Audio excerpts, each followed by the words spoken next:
എന്താണ് എല്ലാവരും സുഖിച്ചും കിടന്ന് ഉറങ്ങുകയാണല്ലേ? നല്ല മഴയായിട്ട്. പുറത്ത് it's raining cats and dogs. അതെ, പുറത്ത് it's raining cats and dogs എന്ന് പറഞ്ഞാൽ എന്താണ്?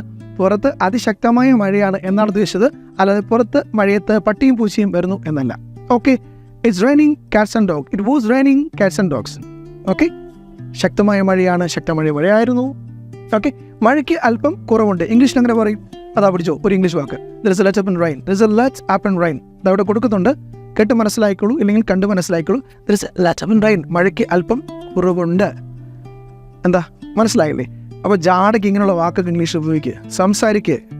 ഓക്കെ, എല്ലാവരും കേൾക്കട്ടെ നിങ്ങൾ മനോഹരമായി ഇംഗ്ലീഷ് സംസാരിക്കുന്നത്. പിന്നെ ഒരു പ്രധാനപ്പെട്ട കാര്യം, നമ്മുടെ ആത്മവിശ്വാസം നശിപ്പിക്കുന്ന, നമ്മുടെ മനസ്സിൻ്റെ സന്തോഷം കളയുന്ന ഈ ഇംഗ്ലീഷ് ഗ്രാമർ ഉണ്ടോ, ടെൻസൊക്കെ, ഇതൊക്കെ വെറും 15 മിനിറ്റ് മുതൽ വെറും 2 മണിക്കൂർ, മാക്സിമം 2 മണിക്കൂർ കൊണ്ട് നിങ്ങൾക്ക് വളരെ മനോഹരമായി കൈകാര്യം ചെയ്യാൻ ഞാൻ പഠിപ്പിച്ചു തരാം. ഒരു പേപ്പറോ പേനയോ ഒന്നിൻ്റെ ആവശ്യമില്ല, വളരെ നിസ്സാരമായി ഞാൻ പഠിപ്പിച്ചു തരാം.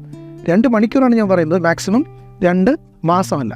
ഞാൻ പറയുന്ന കള്ളമാണെങ്കിൽ നിങ്ങൾ എൻ്റെ ക്ലാസ് അറ്റൻഡ് ചെയ്തിട്ട് ഈ വീഡിയോ താഴെ കമൻറ്റ് ചെയ്യും, ഇയാൾ പറയുന്ന കള്ളമാണെന്ന്. ഓക്കെ, ഡാം ഷുവർ നിങ്ങളെ കൊണ്ട് പറ്റും. അറ്റൻഡ് ചെയ്ത് നോക്ക് എൻ്റെ class. Welcome to DK's English classroom. Number കൊടുത്തിട്ടുണ്ട്, വിളിക്കാം.